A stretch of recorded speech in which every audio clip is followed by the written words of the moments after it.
6 মাস পূর্ণ হলে অনেক মায়েরা চিন্তিত থাকে যে তার বাচ্চাকে কী দিয়ে শুরু করবে সলিড খাবার। তো আমি বলবো আপেল দিয়ে শুরু করতে পারেন, কারণ আপেলে আছে প্রচুর পরিমাণে ফাইবার, কোষ্ঠকাঠিন্য দূর করে আপেলে কিন্তু হজম করতে খুব সাহায্য করে আর রোগ প্রতিরোধ ক্ষমতা বাড়ায়।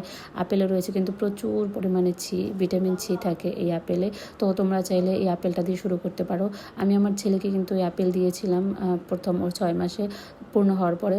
ও কিন্তু বেশ পছন্দ করেছে। আর এখন আমার ছেলের বয়স 7.5 মাস চলে। ও এটা পছন্দ করে বলে আমি প্রায় ওকে খাইয়ে থাকি। তো এই হচ্ছে আমার পুচকিটা কিছুদিন আগে প্রচুর টয়লেট হয়ে গেছিলো। ওর জন্য সবাই আশীর্বাদ করবেন, ওর জন্য ভালো থাকে আর পৃথিবীর সকল বাচ্চারাই যেন ভালো থাকে। আমি যেমন চাই আমার বাচ্চা ভালো থাকুক, আর সব মায়েরাই চায় যে তাদের বাচ্চাও ভালো থাকুক। তো এখানে আমি আপেলটাকে ছোটো ছোটো করে কেটে তারপর হচ্ছে এখন আমি সিদ্ধ করে নেব। আর সিদ্ধ করে নেওয়ার পরে হচ্ছে এটাকে আমি জল দিয়ে ব্লেন্ড করে নেব। সিদ্ধ করার পর যে জলটা থাকবে ওই জলটা দিয়ে আমি সুন্দর করে সিদ্ধ করে নেব।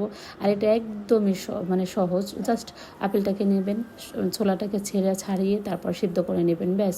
আর সবসময় চাইবেন বাচ্চাকে ভালো জল খাওয়ানোর, ফিল্টারের জল বা যে কোনো ডিপ টিউবওয়েলের জল। সবসময় চাইবেন যেন বাচ্চাটা যেন একটু জলটা ভালো খায়। জলটা হচ্ছে খুবই ইম্পর্ট্যান্ট একটা বাচ্চার শরীরে। আর যখন সলিড খাবারটা দিবেন তখন আপনাকে টাইম মেনটেন করতে হবে।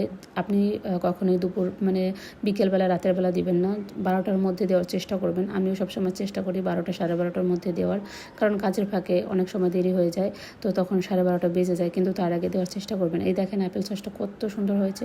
এটা আপেল পিউরি বলা যায়, অ্যাপেল সস বলা যায়। তো এইটা আমার একদম রেডি হয়ে গেছে, আর দেখে আমার নিজেরই খেতে মন চাইছে। আর আমার ছেলে কিন্তু বেশ পছন্দ করে। তো তোমরা চাইলে এটা ট্রাই করতে পারো।